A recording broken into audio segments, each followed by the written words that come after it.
ओम श्री गणेशाय नमः। स्वागत है आप सभी का हमारे चैनल पर। आज के इस वीडियो में आप सुनेंगे आश्विन मास के गणेश चतुर्थी व्रत की कथा। गणेश चतुर्थी का व्रत प्रत्येक महीने की चतुर्थी तिथि के दिन किया जाता है और ये तिथि भगवान श्री गणेश को समर्पित होती है। गणेश चतुर्थी का व्रत करने से सभी प्रकार की मनोकामनाएं पूरी होती हैं और जो भी हमारे कार्य में विघ्न या बाधाएं आती हैं वो दूर हो जाती हैं। सभी प्रकार के संकटों का नाश होता है। तो आइए आज के इस वीडियो में आपको हम आश्विन मास के गणेश चतुर्थी व्रत की कथा सुनाते हैं। उससे पहले आपसे एक आग्रह है कि अगर अभी तक आपने चैनल को सब्सक्राइब नहीं किया है, पहली बार चैनल पर आए हैं, तो चैनल को सब्सक्राइब करके बेल आइकन पर क्लिक कर लीजिए और आज की कथा अच्छी लगे तो लाइक अवश्य करिए। आपकी लाइक से ही पता चलता है आपको वीडियो पसंद आया है और साथ ही साथ अगर आपको वीडियो पसंद आए तो औरों को भी शेयर कर दीजिए। तो चलिए अब हम शुरू करते हैं आश्विन मास के गणेश चतुर्थी व्रत की कथा।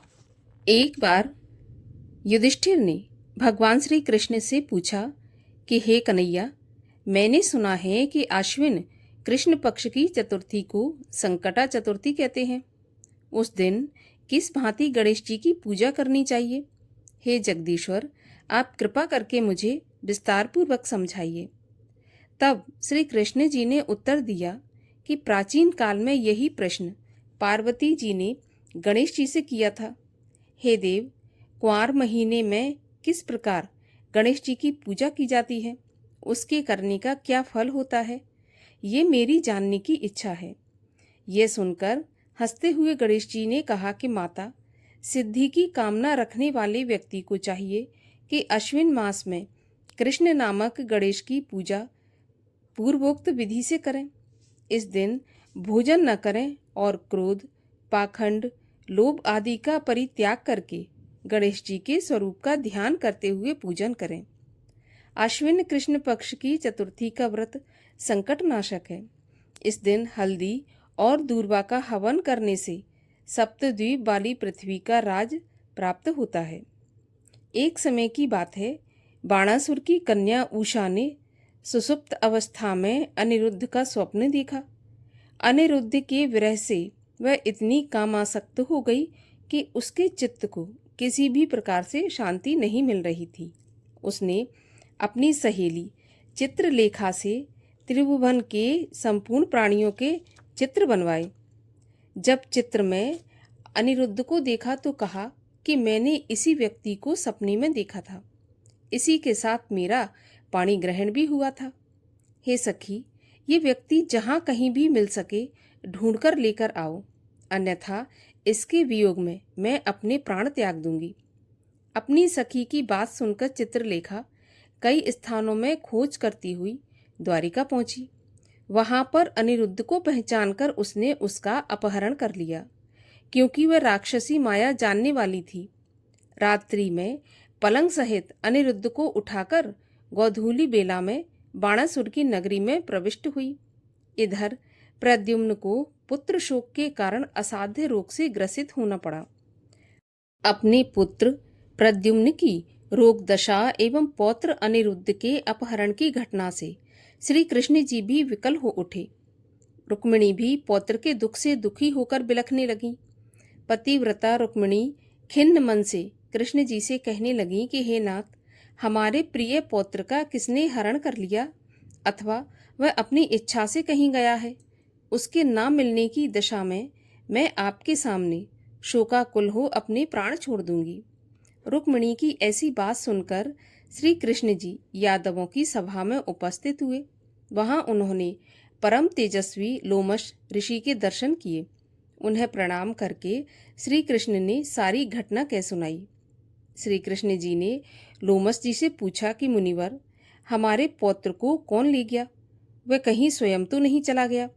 हमारे बुद्धिमान पौत्र का किसने अपहरण कर लिया? मैं ये बात नहीं जानता। उसकी माता पुत्र वियोग के कारण बहुत दुखी है। श्री कृष्ण जी की बात सुनकर लोमश मुनि ने कहा कि हे कृष्ण, बाणासुर की कन्या उषा की सहेली चित्रलेखा ने आपके पौत्र का हरण किया है और उसे बाणासुर के महल में छुपाकर रखा है। ये बात मुझे नारद जी ने बताई है।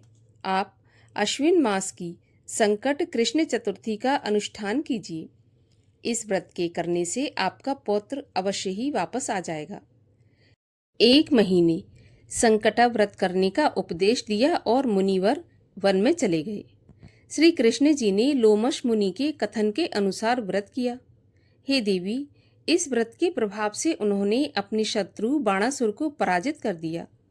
यद्यपि उस भीषण युद्ध में मेरे पिता अर्थात शिवजी ने बाणासुर की बड़ी रक्षा की, फिर भी वह परास्त हो गया।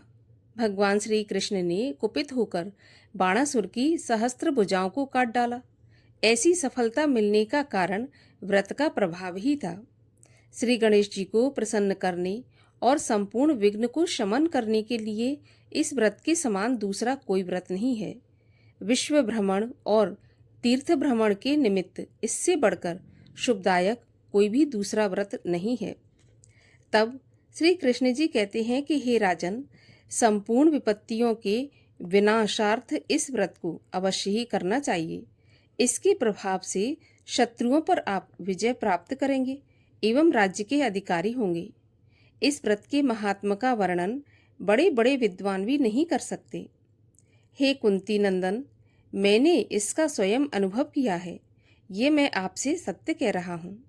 इस प्रकार भगवान श्री कृष्ण ने युधिष्ठिर जी को आश्विन मास के कृष्ण पक्ष की चतुर्थी तिथि के महत्व के बारे में वर्णन किया।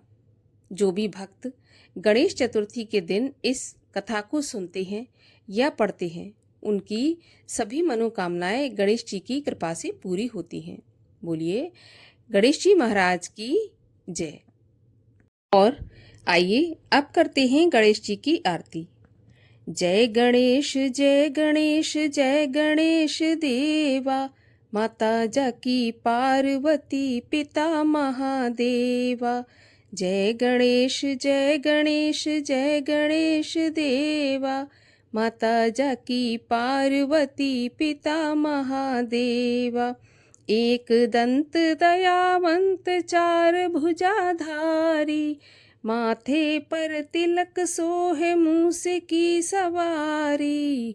पान चढ़े फूल चढ़े और चढ़े मेवा, लड्डुअन का भोग लगे संत करें सेवा। जय गणेश जय गणेश जय गणेश देवा, माता जाकी पार्वती पिता महादेवा। अंधन को आँख देत कोढ़न को काया, बांझन को पुत्र देत निर्धन को माया। सूर श्याम शरण आए सफल कीज सेवा, माता जाकी पार्वती पिता महादेवा।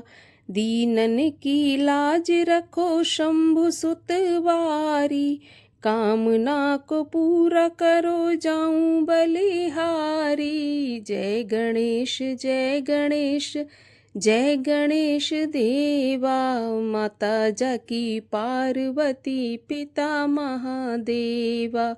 माता जाकी पार्वती पिता महादेवा। बोलिए गणेश जी महाराज की जय।